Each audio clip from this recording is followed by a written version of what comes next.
അപ്പം ഞാൻ വരുന്ന വഴിയിൽ ഹംപിയിലേക്ക് പോകുന്ന വഴിയാണ്, ഈ കാണുന്ന വഴിയിലാണ് പോകുന്നത്. അപ്പോൾ വരുന്ന വഴിയിൽ ഒരു വണ്ടി അവിടെ മുകളിൽ കിടക്കുന്നു. അപ്പോൾ ഞാൻ ചോദിച്ചു തന്നെ കേരള രജിസ്ട്രേഷൻ വണ്ടി ഇവിടെ കിടക്കുന്നെന്ന്. അപ്പോഴാണ് പറഞ്ഞത് ആളുകൾ നടന്ന് താഴോട്ട് പോയി ഫുഡ് കഴിക്കാൻ പോയിട്ടുണ്ട്, ഞങ്ങളുടെ ടയറിന് ചെറിയൊരു കംപ്ലയിൻ്റ് ഉണ്ട്, അതൊന്ന് റെഡിയാക്കിക്കൊണ്ടിരിക്കുകയാണ് എന്ന് പറഞ്ഞു. അപ്പം ഞാൻ നോക്കുമ്പോഴാണ് ഇത് കണ്ടോ, ഒരു വലിയ യാത്ര കഴിഞ്ഞ്, ഒരു തീർത്ഥയാത്ര കഴിഞ്ഞ് തിരിച്ചു വന്ന ഒരു കൂട്ടം ആളുകളാണ്. കണ്ണൂർ ജില്ലയിൽ നിന്നാണ് എല്ലാവരും. ഉസ്താദിൻ്റെ നേതൃത്വത്തിലാണ് യാത്ര പോന്നിരുന്നത്. ഈ യാത്രയെക്കുറിച്ചൊന്ന് പറയുമോ? ഞങ്ങൾ ചെറിയ പെരുന്നാളിന് ശേഷമുള്ള ഒരു സന്ദർശന, നമ്മൾ സ്നേഹിക്കുന്ന ബഹുമാനിക്കുന്ന ആത്മീയ ആചാര്യന്മാരുടെ സ്ഥലങ്ങളിലേക്കുള്ളൊരു സന്ദർശന യാത്രയാണ്. 40ഓളം സംഘം ആളുകളുണ്ട്, കുട്ടികളും പ്രായമുള്ളടക്കം. ഏകദേശം ഞങ്ങൾ AC സ്ലീപ്പർ ബസ്സിലാണ് യാത്ര ചെയ്തത്. ഇപ്പോൾ ഞങ്ങൾ ഏകദേശം ചൊവ്വാഴ്ച തുടങ്ങിയ യാത്രയാണ്, 2-ാം തീയതി തുടങ്ങിയ യാത്രയാണ്. മടങ്ങി വീട്ടിലേക്ക് മടങ്ങുന്നു. പോകുന്ന വഴിക്ക് ബോംബെ, അതുപോലെ തന്നെ പൂനെ, അതുപോലെ ഗുജറാത്ത് വഴി ഞങ്ങൾ ആഗ്ര, ഡൽഹി, അവസാനം നമ്മൾ അജ്മീർ ദർഗ അടക്കമുള്ള വിവിധങ്ങളായ പുണ്യസ്ഥലങ്ങളിൽ ചെന്ന് പ്രാർത്ഥന നടത്തിക്കൊണ്ടാണ് ഞങ്ങൾ മടങ്ങുന്നത്. നേരെ നാട്ടിലേക്ക് എത്താൻ വേണ്ടിയുള്ള വ്യഗ്രതയിൽ പോകുന്ന വഴിക്കാണ് ഞങ്ങൾ ടയർ പൊട്ടിയിട്ട് ഇവിടെ എത്തിയത്. ആ സമയത്താണ് ഞങ്ങൾക്ക് ജോപ്പൻ എന്ന് പറയുന്ന ഈ വലിയ ജേർണൽ യാത്രികനെ കണ്ടുമുട്ടാൻ കഴിഞ്ഞത്. സന്തോഷം. യാത്രയിൽ എല്ലാവിധ അനുഗ്രഹങ്ങളും ഉണ്ടാവട്ടെ എന്ന പ്രാർത്ഥന ഞങ്ങൾ അദ്ദേഹത്തിന് വേണ്ടി പ്രത്യേകം ആശംസിക്കുകയാണ്. Thank you. ഓക്കെ. ഹലോ, നമസ്കാരം. ജോപ്പൻ്റെ യാത്രയുടെ പുതിയ അധ്യായത്തിലേക്ക് ഏവർക്കും സ്വാഗതം.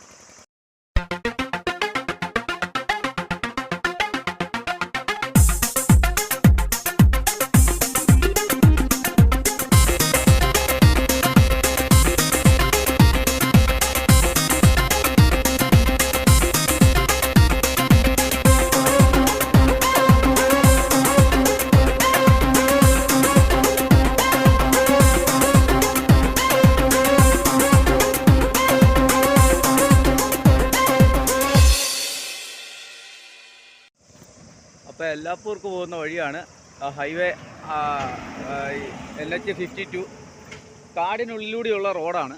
അപ്പോൾ ഇന്നലെ നമ്മൾ വന്നപ്പോൾ വളരെ ബുദ്ധിമുട്ടിയാണ് ഇവിടെ വരെ എത്തിയത്. മറ്റൊന്നുമല്ല, കാടാണ്, അതുകൊണ്ടുള്ള ബുദ്ധിമുട്ടാണ്. അപ്പോൾ നമ്മൾ വന്നപ്പോഴത്തേനും ഹോട്ടൽ തരങ്ക് ഒരു മലയാളി റെസ്റ്റോറൻ്റാണ്, മലയാളികൾ നടത്തുന്ന ഒരു റെസ്റ്റോറൻ്റാണ്. അപ്പോൾ ഇവിടെ ഒരു വണ്ടി ബ്രേക്ക് ഡൗൺ ആയി കിടപ്പുണ്ടായിരുന്നു, നമ്മളിന്നലെ കണ്ടതാണ്. കണ്ണൂരിൽ നിന്നുള്ള കുറേ ആളുകൾ തീർത്ഥയാത്ര കഴിഞ്ഞ് വന്നിട്ട് ഇവിടെ വന്ന് വണ്ടിയുടെ ടയർ പഞ്ചറായിട്ട് അവരിവിടെ വന്ന് ഇവിടെ ഇരിക്കുകയായിരുന്നു. അവരെ കണ്ടപ്പോഴാണ് അറിഞ്ഞത് ഇവിടെ ഒരു മലയാളിയുടെ ഹോട്ടലാണെന്ന്, ഹോട്ടൽ തരങ്ക്. അപ്പോൾ ഈ NH52 വരുമ്പോഴത്തേനും നിങ്ങൾക്ക് കാണാൻ പറ്റും ഈ ഹോട്ടൽ വളരെ ശാന്തമായ ഒരു സ്ഥലമാണ്. പക്ഷേ ഈ വണ്ടികൾ ഓടുന്ന സൗണ്ട് മാത്രമേ ഉള്ളൂ. രാത്രി ആയിക്കഴിഞ്ഞാൽ വളരെ ശാന്തതയാണ്, ഒരു സൗണ്ട് പോലുമില്ല. ചുറ്റും കാടാണ് കേട്ടോ, ഫുള്ള് കാടാണ്. കാടിൻ്റെ നടുവിലാണ് ഞാനിപ്പോൾ ഉള്ളത്. കുറച്ച് വീടുകളൊക്കെ ഉള്ളൂ ഇവിടെ, കുറച്ച് കൃഷി സ്ഥലങ്ങൾ, കുറച്ച് മാന്തോപ്പുകൾ, ഇങ്ങനെയുള്ള ചെറിയ ചെറിയ ഗ്രാമങ്ങളിലൂടെയാണ് ഞാൻ യാത്ര ചെയ്യുന്നത്. ഇതാ നിങ്ങൾക്ക് ഇവിടെ കാണാം, ഇത് താഴോട്ട് മാന്തോപ്പുകളാണ്. അവിടെ കുറച്ച് വീടുകളുണ്ട്, ചെറിയ ഗ്രാമങ്ങൾ. അപ്പോൾ ഈ ഹോട്ടൽ തരങ്കിലാണ് ഇന്നലെ കിടന്നത്. പിന്നെ ഇവിടെയുള്ള ഒരേ ഒരു പ്രശ്നം വന്നതെന്ന് പറഞ്ഞാൽ ഇവർക്ക് 1 to 1 ആണ് ഇവരുടെ ടൈം. അതുകൊണ്ട് നമുക്ക് കിടക്കാനുള്ള സൗകര്യം 1 മണിക്ക് ശേഷമേ കിട്ടത്തുള്ളൂ. അപ്പോൾ ഇവിടെ യാത്ര ചെയ്ത് വരുന്ന ആൾക്കാർ ശ്രദ്ധിക്കുക, 1 to 1 വരെ, 1 മണി തൊട്ട് രാത്രി 1 മണി വരെ ഈ ഹോട്ടൽ വർക്ക് ചെയ്യുന്നുണ്ട്. അപ്പോൾ നിങ്ങൾക്ക് ഇവിടെ വന്ന് ഭക്ഷണം കഴിച്ചൊക്കെ പോകാൻ പറ്റും ഈ റൂട്ടിൽ വരുന്നവർക്ക്. ഇത് എല്ലാപ്പൂർ പോകുന്ന വഴിയാണ്. ഞാനിപ്പോൾ ഹംപിക്കുള്ള യാത്രയിലാണ്. ഹംപി എന്ന് പറഞ്ഞാൽ വളരെ ദൂരമുണ്ട്, പക്ഷേ നമ്മുടെ യാത്രയുടെ ലക്ഷ്യം ഹംപിയാണ്. അതുകൊണ്ടാണ് ഹംപി എന്ന് പറയുന്നത്. അപ്പോൾ ഇവിടെ ഒരു വർക്ക്ഷോപ്പ്, ടയറിൻ്റെയൊക്കെ ഇതിൻ്റെ കാറ്റടിക്കുന്നതൊക്കെ ഒരു സ്ഥലം ഇവിടെയുണ്ട്. അപ്പം ഇവിടുന്ന് നമ്മൾ യാത്ര തിരിക്കുകയാണ്. വളരെ സ്നേഹത്തോടെയാണ് ഇവിടെയുള്ളവർ നമ്മളോട് പെരുമാറിയത്. ഇവിടെ ഒരു അച്ചായനുണ്ട്, കൊല്ലക്കാരനാണ്. പുള്ളിയൊക്കെ വളരെ കാര്യമായിട്ട് നമ്മളോട് സംസാരിച്ച് നമ്മളോട് പെരുമാറി. ഇപ്പോഴത്തെ ഞാൻ എഴുന്നേറ്റ് പോകാൻ തുടങ്ങുമ്പോഴത്തേനും അദ്ദേഹം വന്ന്, ഇന്നലെ ഒരു മണി വരെ ജോലി ചെയ്തിട്ട് പോയി കിടന്ന ആളാണ്, ഇപ്പോൾ വന്ന് നമ്മളോട് സംസാരിച്ചിട്ട് നമ്മളെ യാത്രയാക്കുകയാണ്. അപ്പോൾ ശരി, നമ്മൾ നേരെ എല്ലാപ്പൂര്. ഇന്ന് 35 കിലോമീറ്ററാണ് ചവിട്ടാനുള്ളത്. എല്ലാപ്പൂര് വരെ ഘാട്ടാണ്, കയറ്റങ്ങൾ കയറി പോകണം. അപ്പോൾ ഇച്ചിരി ബുദ്ധിമുട്ടുണ്ട്. എന്നാലും 35 കിലോമീറ്റർ ഇന്ന് യാത്ര ചെയ്താൽ എല്ലാപ്പൂർ ടൗണിലെത്താമെന്നാണ് വിചാരിക്കുന്നത്. പിന്നത്തെ ഹെവി വെഹിക്കിൾ മാത്രമേ ഇവിടെയുള്ളൂ കേട്ടോ. അതാണ് ഏറ്റവും വലിയ പ്രശ്നം. പിന്നെ സൈഡൊക്കെ ഇടിഞ്ഞു കിടക്കുന്നതാണ്. വളരെ സൂക്ഷിച്ചു പോയില്ലെങ്കിൽ പണി കിട്ടും. ഓക്കെ, ഇപ്പോൾ യാത്ര തുടരാം. എല്ലാപ്പൂരാണ് ഇപ്പോഴത്തെ നമ്മുടെ ലക്ഷ്യം. ഒരു തികച്ചും ഗ്രാമീണമായിട്ടുള്ള ഒരു സാഹചര്യത്തിലൂടെ, കാടിൻ്റെ നടുവിലുള്ള ഒരു ഗ്രാമത്തിലൂടെയാണ് ഞാൻ യാത്ര ചെയ്യുന്നത്. ഈ റോഡിൻ്റെ പ്രത്യേകത എന്ന് പറഞ്ഞാൽ ഹെവി വെഹിക്കിൾ മാത്രം പോകുന്ന ഒരു റോഡാണ്. ഇതുണ്ടോ, ഗ്രാമപ്രദേശത്ത് നിങ്ങൾക്ക് കാണാം. ഇതൊക്കെ അവരുടെ പാടങ്ങളാണ് കേട്ടോ, കൊയ്ത്ത് കഴിഞ്ഞ പാടങ്ങളാണ്. ഒരു പ്രാവശ്യം മാത്രമേ കൃഷിയുള്ളൂ. ഇവരുടെ ആവശ്യത്തിനുള്ള നെല്ല് മാത്രം ഉൽപ്പാദിപ്പിക്കുന്ന സ്ഥലങ്ങളാണ് ഈ പാടങ്ങളാണ്. അത് മഴക്കാലത്ത് മാത്രമേ ഉള്ളൂ, ജൂൺ ജൂലൈ മാസങ്ങളിൽ മാത്രമേ ഉള്ളൂ ഒരു കൃഷി ചെയ്യാറുള്ളൂ. അപ്പോൾ നമ്മൾ എല്ലാപ്പൂർക്ക് പൊയ്ക്കൊണ്ടിരിക്കുകയാണ്. രണ്ട് സൈഡും ഗ്രാമങ്ങളിലെ വീടുകളാണ്. സാധാരണക്കാരും അല്പം പൈസയുള്ളവരൊക്കെ ജീവിക്കുന്ന ഒരു പ്രദേശമാണിത്. നിറയെ കാലികളെ കൊണ്ട് നടക്കുന്ന ആളുകളെ കാണാം.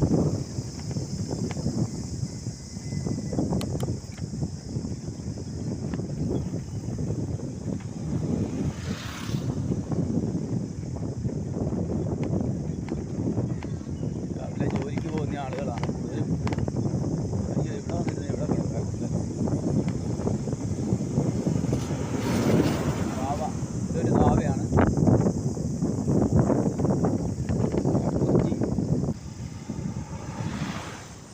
भाई चाय मिलेगा इधर?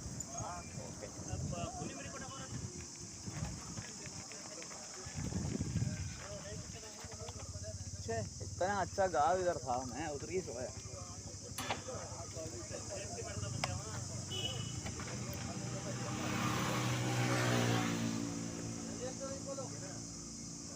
क्या क्रिकेट खेल के आया? അഡ്ലൂർ. അപ്പോഴത്തേ ഞാൻ എല്ലാപ്പൂർക്ക് പോകുന്ന വഴിയാണ്. അവിടെ നിന്ന് ഇങ്ങോട്ട് ഇറങ്ങി ഒരു ചായ കുടിക്കാമെന്ന് വന്നപ്പോഴത്തെ എൻ്റെ അഡ്ലൂർ വെച്ച് കുറേ ഫ്രണ്ട്സിനെ കണ്ട്. ഇതുണ്ടോ, ഇവരെല്ലാം രാവിലെ പോയി ക്രിക്കറ്റൊക്കെ കളിച്ചിട്ട് വന്ന് പണിക്ക് പോകാൻ നിൽക്കുകയാണ്. അപ്പോഴത്തേ ഈ കടയിൽ നിന്നാണ് ചായ കുടിച്ചത്. ഈ അഡ്ലൂർ എന്നുള്ളത് ഒരു ചെറിയ ഗ്രാമമാണ്. ഒരു 1.5 കിലോമീറ്റർ നീളത്തിലുള്ള ഒരു ചെറിയ ഗ്രാമം. കൃഷിയും കാര്യങ്ങളും ഒക്കെയാണ്. പിന്നെ पत्थर इधर ही काटता है, ये कल्ली हाँ इधर काटा है, इधर नहीं बाहर से आता है. അപ്പോഴത്തേ ഇവിടെ മുഴുവൻ വെട്ടുകല്ലും ഉണ്ടാവും കേട്ടോ വീഡിയോകൾ വെക്കുന്നത്. കാരണം നമ്മൾ കണ്ടായിരുന്നു കുറേ വണ്ടികൾ ഇങ്ങനെ വെട്ടുകല്ലുമായിട്ട് ഇങ്ങോട്ടൊക്കെ വരുന്നത്. അപ്പോൾ ഞാനവിടുത്തെ വളരെ ദൂരത്തിലോട്ട് കൊണ്ടുപോകുന്നതാണെന്നാണ് വിചാരിച്ചത്. പക്ഷേ അല്ല, ഈ അഡ്ലൂരിൽ തൊട്ട് ഇവരെല്ലാം ഉപയോഗിക്കുന്നത് വെട്ടുകല്ല് തന്നെയാണ്. ഇതുണ്ടോ, ഇനി ആ പാലമൊക്കെ കയറി നമ്മൾ പതിയെ യാത്ര ചെയ്യുകയാണ്. ചെറിയൊരു പുഴയാണെന്ന് തോന്നുന്നു. അപ്പോൾ ശരി, നമ്മുടെ യാത്ര മുന്നോട്ട് പോവുകയാണ്. ഇന്ന് 35 കിലോമീറ്ററാണ് നമുക്ക് യാത്ര ചെയ്യേണ്ടത്. 31 കിലോമീറ്റർ, എല്ലാപ്പൂർ വരെ 30 കിലോമീറ്ററാണ് ഇനി ഉള്ളത്. 1 കിലോമീറ്റർ ഞാനിങ്ങി പോകുന്നു. ഇതുകൊണ്ട് അങ്ങ് അകലെ മലനിരകളൊക്കെ കാണാം കേട്ടോ. നാല് ചുറ്റും മലയാണ്. ഇതിൻ്റെ ഈ സൈഡും ആ സൈഡും വെസ്റ്റേൺ ഗാർഡ്സിൻ്റെ ഒരു മലനിരകളാണ്. അതിലെയാണ് നമ്മൾ പൊയ്ക്കൊണ്ടിരിക്കുന്നത്. ബൈക്കിൽ വന്നാൽ പോലും ബുദ്ധിമുട്ടാണെന്ന് പറയുന്ന മലകളാണ് ഇനി കയറാൻ പോകുന്നത്. അപ്പോൾ ശരി, നമ്മുടെ യാത്ര തുടരുകയാണ്. അപ്പോൾ ഞാൻ എല്ലാപ്പൂർ പോകുന്ന വഴിക്കാണ്. അപ്പോൾ ഇവിടെ ഒരു ഗ്രാമം കണ്ടു. ഇപ്പം നമ്മൾ സ്റ്റേ ചെയ്തിരുന്നിടത്തു നിന്ന് ഒരു 5 കിലോമീറ്റർ ഇങ്ങ് പോന്നിട്ടുണ്ട്. അപ്പോഴത്തെ ഒരു ഗ്രാമം, ഒരു മനോഹരമായ ഗ്രാമം. വയലിൽ ഒരു പയറിൻ്റെ കൃഷിയാണ്. പയർ പറിക്കുന്ന സമയമാണ്. ഈ കളകളൊക്കെ പറിച്ചു മാറ്റുന്ന സമയം. അതുപോലെ തന്നെ അങ്ങ് അകലെ നമുക്ക് കാണാൻ പറ്റും കഴിഞ്ഞ പ്രളയത്തിന്, കഴിഞ്ഞ മഴയ്ക്ക് ഉരുളുപൊട്ടിയ കാടിൻ്റെ ഒരു പ്രദേശം കാണാൻ പറ്റും. അപ്പോഴത്തെ അതാണ് ആ കാടിൻ്റെ പ്രദേശം. അത് കണ്ടിട്ടാണ് ഞാൻ വണ്ടി നിർത്തിയത്. അപ്പോഴത്തെ ഈ ഏരിയ നല്ല മനോഹരമായിട്ട് കിടക്കുന്നത് നമുക്ക് കാണാൻ പറ്റും.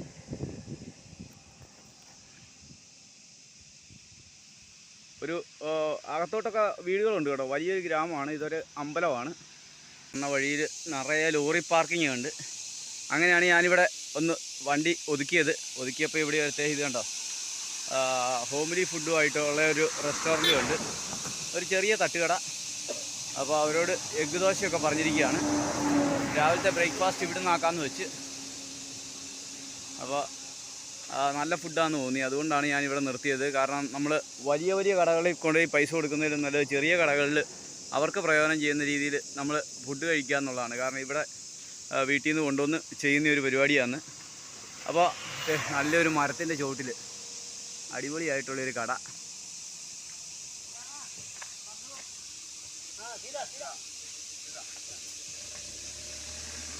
അപ്പോഴത്തെ നീണ്ടു നിവർന്ന് കിടക്കുന്ന 1.5 കിലോമീറ്ററിന് നീണ്ടു നിവർന്ന് കിടക്കുന്ന ഒരു റോഡിൻ്റെ നടുവിലാണ് ഞാനിപ്പോൾ നിൽക്കുന്നത്.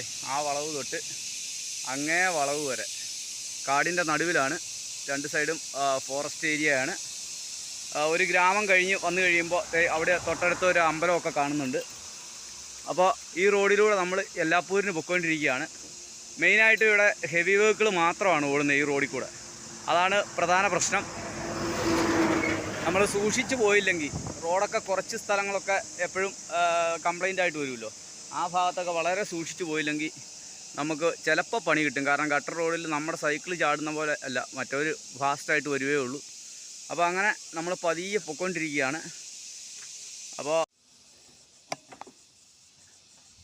അപ്പോൾ ഒരു ചെറിയ ഇറക്കം കിട്ടിയിട്ടുണ്ട്. ചവിട്ടി പോകാം എന്ന് വിചാരിക്കുന്നു. നിരപ്പായ സ്ഥലമായിരിക്കാം. വളവ് തിരിഞ്ഞാലേ അറിയാൻ പറ്റൂ. വണ്ടികളുടെയൊക്കെ വരവ് കണ്ടിട്ട് വലിയ കുഴപ്പമില്ലെന്ന് തോന്നുന്നു. കുറച്ച് ദൂരം, ഒരു 100 മീറ്റർ കിട്ടുമേ. അത് കഴിഞ്ഞ് വലിയ കയറ്റമാണ്, അല്ല ചെറിയ കയറ്റമാണ്.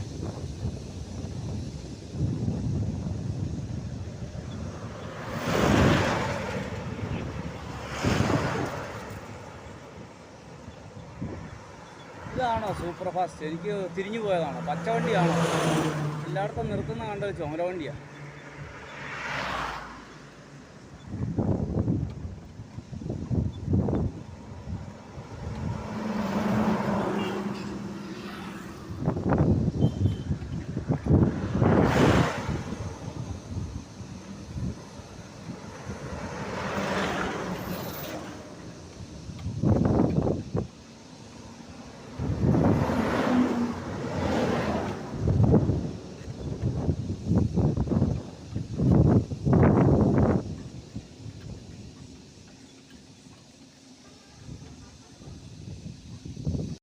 അപ്പോഴത്തെ നമ്മൾ വരുന്ന വഴിയിൽ ഇനി അങ്ങോട്ട് ഘാട്ട് കയറ്റങ്ങൾ സ്റ്റാർട്ട് ചെയ്യുകയാണ്. അപ്പോഴത്തെ ഒരു നല്ല ഗ്രാമം, വെട്ടുകല്ലിൽ തീർത്ത വീടുകളും പശുക്കളും ഒക്കെയുള്ളൊരു നല്ല ഗ്രാമം കണ്ടു. മുകളിൽ കാടാണ്, മലനിരകൾ ഇങ്ങനെ പോവുകയാണ്. ഈ 2 മലനിരകളുടെ ഇടയിലൂടെയാണ് ഈ റോഡ് പോകുന്നത്. അപ്പോൾ നല്ലൊരു ഗ്രാമം കണ്ടു. പശുക്കളൊക്കെ മേഞ്ഞ് നടക്കുന്നുണ്ട്. ഇവിടെയൊക്കെ ആൾക്കാർ വണ്ടിയിൽ വന്നവർ റെസ്റ്റ് ചെയ്ത് ഫുഡൊക്കെ കഴിക്കുന്നത്. അപ്പോൾ ഈ കാഴ്ചകളൊക്കെയാണ് നമുക്ക് ഈ ഗ്രാമപ്രദേശങ്ങളിൽ കാണാൻ പറ്റുന്നത്. ഇതെല്ലാം നെൽവയലുകളായിരുന്നു. അടുത്ത കൃഷിക്ക് വേണ്ടിയിട്ട് അവർ കരിയിലൊക്കെ കൊണ്ടുവന്ന് ശേഖരിച്ച് വെച്ചിരിക്കുന്നത് കാണാം. ഇതുണ്ടോ, കരിയിലൊക്കെ കൊണ്ടുവന്നിട്ടിരിക്കുന്നത്. ഇനിയിപ്പം മഴ വരുമ്പോഴത്തേനും അതെല്ലാം കൂടി നിരത്തും. അപ്പം മഴയത്ത് അത് മുഴുവൻ ചെതലെടുത്ത് അതിൻ്റെ തലിഞ്ഞ് ചേരും. പിന്നെ ഈ പശുക്കൾ നടക്കുന്ന ചാണകം അതവിടെ ഓൾറെഡി വീണ് കിടപ്പുണ്ട്. അതാരും വാരി കൂട്ടാറില്ല. അങ്ങനെ ആ കൃഷികളെല്ലാം അടുത്ത മഴക്കാലത്ത് നല്ല രീതിയിൽ വരാൻ വേണ്ടിയാണ് ഇവർ ഇങ്ങനെ ചെയ്യുന്നത്. ജൈവകൃഷിയാണ് പൂർണ്ണമായിട്ടും. അതുതന്നെയാണ് ഞാൻ എടുത്തു പറയുന്നത്. ജൈവകൃഷിയാണ്, മരുന്ന് തളിക്കാത്ത സാധനങ്ങളാണ് ഈ ഭാഗത്തു നിന്നൊക്കെ നമ്മൾ വരുമ്പോൾ വാങ്ങിക്കാൻ പറ്റിയാൽ. അവർ ഇവിടെ തന്നെ വെച്ച് വിൽക്കുകയാണ് ഇതൊക്കെ.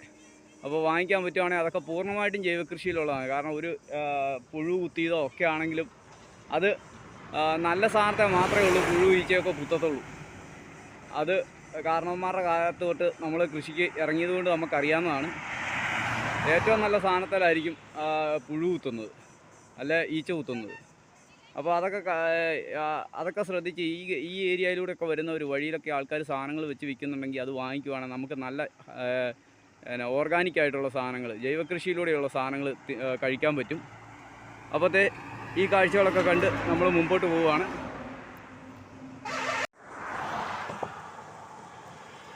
അപ്പോൾ ഇനി ഒരു 20 കിലോമീറ്റർ കൂടെ ഉള്ളൂ എല്ലാപ്പൂരിന്. അപ്പോൾ എൻ്റെ 2 സൈഡിലും കാട് നിബിഡവനമല്ല, തേക്കുംകാടാണ്.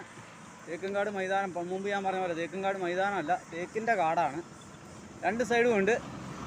അതിൻ്റെ നടുവിലൂടെ ഓക്സിജൻ ബാങ്കാണ്. അതുകൊണ്ടായിരിക്കും എനിക്ക് ശ്വാസം മുട്ടലൊന്നുമില്ല കേട്ടോ, കതപ്പുമില്ല. ഇത് ഓക്സിജൻ ബാങ്ക് ഏരിയ. പക്ഷേ പറഞ്ഞു തീർന്നില്ല. നല്ലൊരു കുളിർ തെന്നലൂടെ വന്നു. അപ്പോഴത്തെ അതിൻ്റെ നടുവിലൂടെ നമ്മളിങ്ങനെ പൊയ്ക്കൊണ്ടിരിക്കുകയാണ്. ഇടയ്ക്കിടയ്ക്ക് ഫോറസ്റ്റിൻ്റെ ഓരോ പരിപാടികൾ കാണാം. എല്ലാം കന്നഡത്തിൽ എഴുതി വെച്ചിരിക്കുന്നതുകൊണ്ട് ഒന്നും മനസ്സിലാകുന്നില്ല. എനിക്ക് തോന്നുന്നു ഒരു പിള്ളേർക്കുള്ളൊരു കളിക്കാനൊക്കെ ഉള്ളൊരു സ്ഥലമായിരിക്കും. അതെ അതെ അതെ, പിള്ളേർക്കൊക്കെ കയറി ഓക്സിജൻ ബങ്ക് എന്നാണ് ഇതിന് പേര് കൊടുത്തിരിക്കുന്നത്. അതായത് നല്ല കുളിർ തെന്നലും ഓക്സിജൻ ധാരാളം കിട്ടുന്ന ഒരു സ്ഥലമായിരിക്കണം. മരങ്ങളെ സംരക്ഷിക്കുക എന്നുള്ളതാണ് അതിൻ്റെ ഇത്. മരങ്ങളെ സംരക്ഷിച്ച കാർബൺ ഡൈ ഓക്സൈഡ് വലിച്ചെടുത്ത് മരങ്ങൾ ഓക്സിജൻ തരുമെന്നുള്ള ഒരു സന്ദേശമാണ് ഇവിടെ കൊടുത്തിരിക്കുന്നത്, ഓക്സിജൻ ബങ്ക്. അപ്പോൾ ഇത് ഇങ്ങനെ വിശാലമായ ഏരിയയാണ് കേട്ടോ, നല്ല നീളത്തിൽ. കുറേ ദൂരമായി ഞാനിങ്ങനെ ഇത് ചവിട്ടുന്നു. അപ്പോൾ നമ്മുടെ നിലമ്പൂരുള്ള പോലെയൊക്കെയാണ് ഇങ്ങനെ പക്ഷേ നിലമ്പൂരത്തെ പോലെ കച്ചവട സ്ഥാപനങ്ങളിട്ട് വൃത്തികേടാക്കിയിട്ടില്ല. ഇത് മനുഷ്യൻ ആസ്വദിക്കാവുന്ന രീതിയിലാണ് ഉണ്ടാക്കിയിട്ടിരിക്കുന്നത്. ഇത് കേട്ടോ, കാടിൻ്റെ നടുവിലൂടെ ഇങ്ങനെ നമുക്കങ്ങനെ പോയിക്കൊണ്ടേ ഇരിക്കാം. ഒരു കിലോമീറ്ററോളം ഞാൻ വന്നു കേട്ടോ. അതിന് ശേഷമുള്ള ഏരിയയാണ് ഇപ്പോൾ ഞാൻ വീഡിയോ എടുക്കുന്നത്. നല്ല കാറ്റുമുണ്ട്. ഇത്ര നല്ല വെയിലായിരുന്നു, പക്ഷേ ആ ചൂടങ്ങ് മാറി. എന്താണെന്നറിയില്ല ഈ ഏരിയയിൽ വന്നപ്പോൾ. അപ്പോൾ അതിനോട് ഓക്സിജൻ കൂടുതൽ കൊടുക്കുന്ന മരങ്ങളായിരിക്കണം ഇവിടെ വെച്ചിരിക്കുന്നത്. അതുകൊണ്ടായിരിക്കണം ഇപ്പോഴും ഇതുപോലെ ഒരു തണുത്ത സുഖം കിട്ടണേൽ, അതായത് ഇലയൊക്കെ വാടി നിൽക്കുന്ന സമയത്ത് പോലും തണുത്ത ഒരു സുഖം കിട്ടണേൽ അതിനൊരു പ്രത്യേക സ്ഥലം തന്നെ ആയിരിക്കണം ഇത്. അപ്പോഴത്തെ KS5PA ഒരു കോട്ടയം വണ്ടി കടന്നു പോകുന്നുണ്ട്. നമ്മളിതിനു മുമ്പ് ഒരു കേരള വണ്ടി കണ്ടായിരുന്നു. കേരള വണ്ടി ആലപ്പുഴ ഡിസ്ട്രിക്റ്റിൻ്റെയാണ്. KL4 ഒരു സെൻറ്റ് മേരീസ്. ആ വണ്ടിയെ തടിയാണ് നമ്മുടെ അടുത്തുള്ള ആളുടെ സോമില്ലിൽ നിന്നുള്ള തടി, സാവുചേട്ടൻ്റെ സോമില്ലിൽ നിന്നുള്ള തടി ഈ ഭാഗത്ത് എങ്ങോട്ടോ കൊണ്ടുപോകുന്നതാണ്. അപ്പോൾ അവരുമായിട്ട് കുറേ നേരം വർത്തമാനം പറഞ്ഞൊക്കെ നിന്ന് കേട്ടോ. അതിന് ശേഷമാണ് ഇങ്ങോട്ട് തുടങ്ങിയിരിക്കുന്നത്. ഇവിടെ ഇപ്പം മഴയുടെ സമയമാണ്. ഇന്നലെയൊക്കെ ഇവിടെ മഴ പെയ്തിരുന്നെന്ന് തോന്നുന്നു.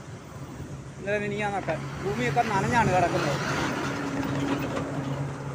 അപ്പോൾ ഇങ്ങനെ നമ്മൾ എല്ലാപ്പൂര് ഒരു 22 കിലോമീറ്റർ കൂടി പിടിക്കാനുണ്ട്. അത് ലക്ഷ്യമാക്കിയാണ് പോകുന്നത്.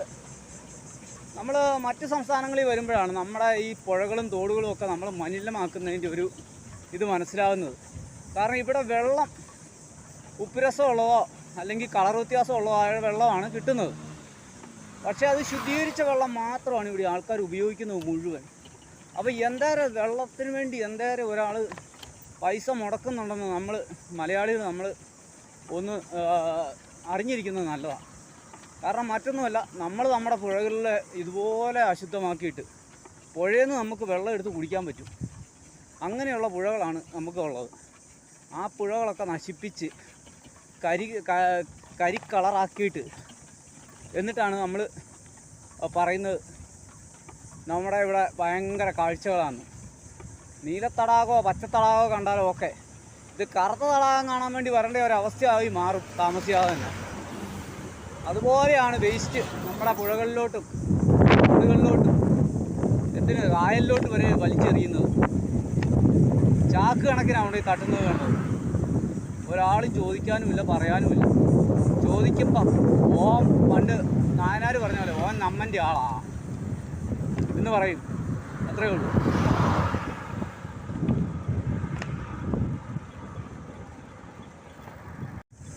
അപ്പോഴത്തെ കുറേ മലയാളി ഡ്രൈവേഴ്സൊക്കെ അവിടെയുണ്ട്. അവരൊക്കെ ഭക്ഷണം കഴിക്കുന്ന തിരക്കിലാണ്. ഉച്ചയ്ക്കത്തെ ഭക്ഷണം ഉണ്ടാക്കി കഴിച്ചിട്ട് യാത്ര തുടരാനുള്ള തിരക്കിലാണ്. നാട്ടിലോട്ടുള്ള ലോഡുകളാണ്. അതുകൊണ്ട് അവരെ ഡിസ്റ്റർബ് ചെയ്യേണ്ടതില്ലോ എന്ന് പറഞ്ഞ് ഞാൻ വീഡിയോ ഒന്നും എടുത്തില്ല. കാരണം ചിലർക്ക് ഇഷ്ടപ്പെടുകയല്ല അവർ ഭക്ഷണം കഴിക്കുന്ന വീഡിയോ ഒക്കെ എടുക്കുന്നത്. ഇടയ്ക്ക് തുപ്പൽ ഇറങ്ങി. അപ്പോഴത്തെ കാടിൻ്റെ നടുവിൽ പൂത്തു നിൽക്കുന്ന ചെടികൾക്കിടയിലൂടെയുള്ള കുഞ്ഞിയുടെ എൻ്റെ യാത്രയാണ് കാണുന്നത്. ആഹാ, എന്താ രസം! ഇതൊക്കെ കാണുമ്പോഴാണ് എൻ്റെ ദൈവമേ, ലോകം എത്ര നല്ലതാണ്.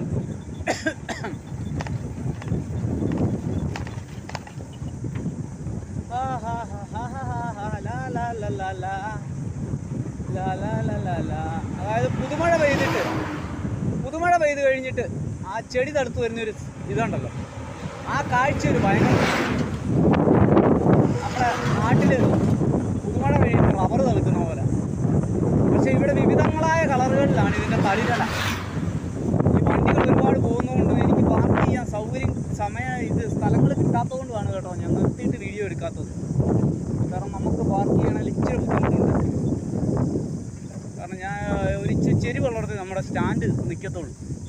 അതിനിപ്പോൾ അങ്ങോട്ട് മാറുമ്പോഴത്തേനും വല്ലയിടത്തും ഒരിച്ചിരി കട്ട് ചെയ്യിക്കണം.